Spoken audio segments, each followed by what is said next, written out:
Okay, hello guys. So papakita ko sa video na 'to ang performance ng rooted, Infinix Hot 60 Pro Plus sa Call of Duty. So yung sa una kong post, ang daming mga anonymous na nag-comment na kesyo peke daw, kesyo daw wala daw 120 FPS support sa CODM. Basta maraming mga ka-otso-otsohan ang sinabi. So papakita ko ngayon kung legit pa talaga yung kayang pumalo ng isang rooted low-end device ah, ng 120 plus sa mga games katulad ng COD. Okay? So makikita nyo sa device ko. Okay. So itong kulay green na 144, yan yung aking refresh rate ng display. So naka 144 refresh rate. Tapos ito namang nakikita nyo dito, yan yung mismong FPS o frames per second. Okay. So ang gamit ko ay scene para sa mas accurate na FPS counter. Okay. So settings naman natin, dahil naka-unlock na ito, ay ayan.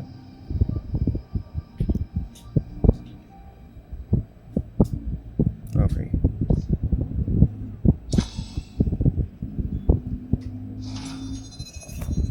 So test tayo ng game. So dito ko ipapakita na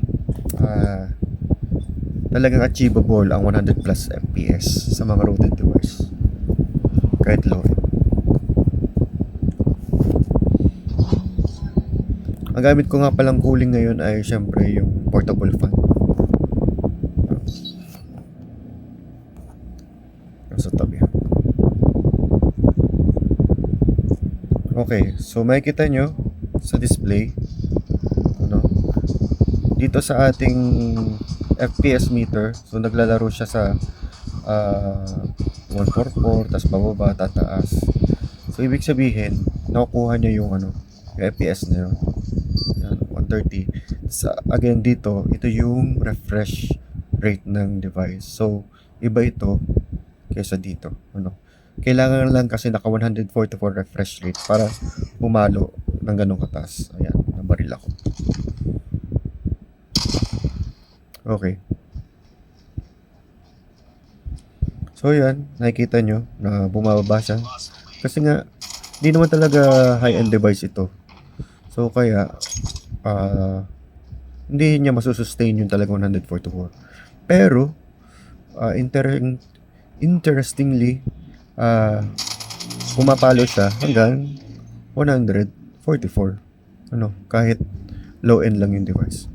Possible nga ito kasi, kailangan mo lang naman i-tweak yung CPU mo. Tapos kailangan mo talaga ng 144 na display. Hertz na display. Okay. So ano mangyayari kapag binaba ko naman sa settings? Okay. So pag binaba ko naman sa settings, nagkaaway ba dito? So ganito naman ang mangyayari. For example, yan. Ayan tayo. Para kita nyo. So kita nyo naman ating refresh rate at ang ating FPS counter. So gagawin natin, punta tayo sa settings.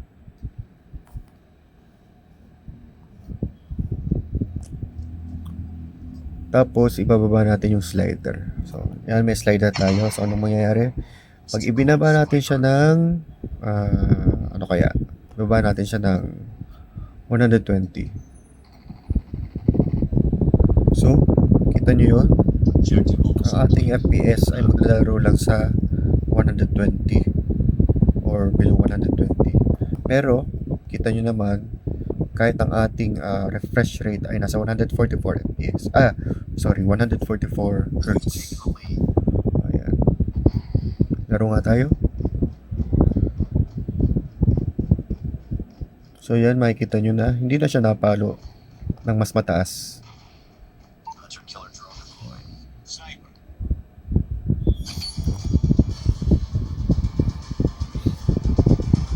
ngayon naman, gawin natin ay pababain pa natin. Gawin kaya nating 60.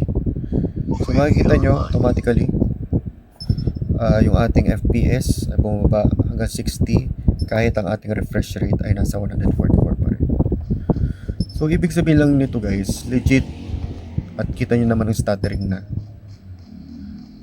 legit yung FPS na nakukuha natin sa rooted nito. Okay, balik natin sa 144.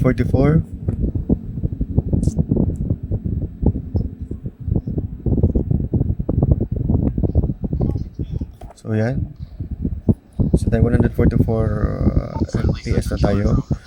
So papalo na siya sa higher. Yan, kita nyo nga pag ni-record natin, ayan, napalo na siya ng 120 plus.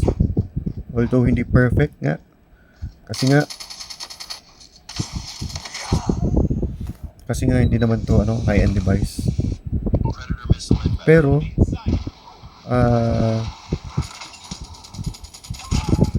nakukuha niya yung yung frame rate na yan.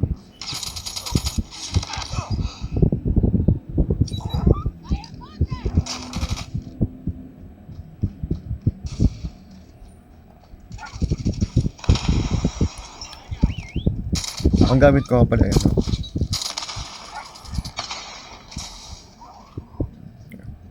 So testingin naman natin pagbaba ulit.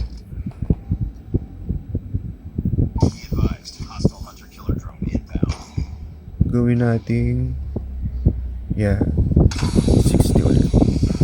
So yan, 60 na siya. Buti magagaling yung mga kakampi ko. Kita nyo na ang pag-stutter ng display. Then balik nga natin sa 120.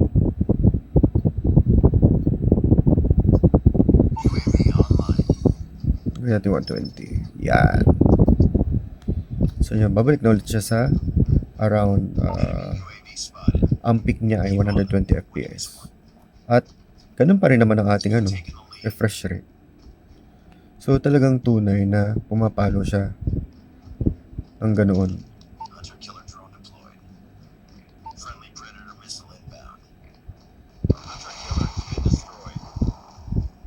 Galingan nyo. Wala na.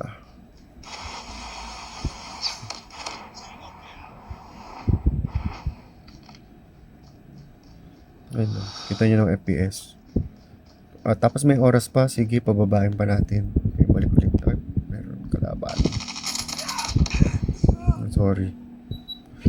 Tapos pababain pa natin siya ng Let's go this way. Yan, 60 ulit. So makikita nyo ang pag-drop ng ating FPS. Stop natin. Tapos, para makita nyo na totoo yun, pag tinignan natin ang ating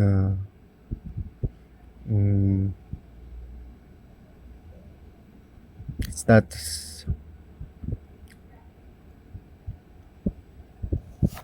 So yan.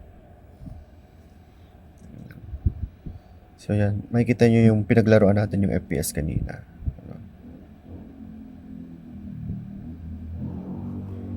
So ayun,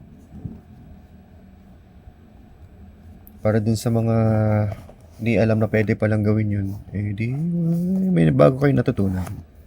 Bye bye.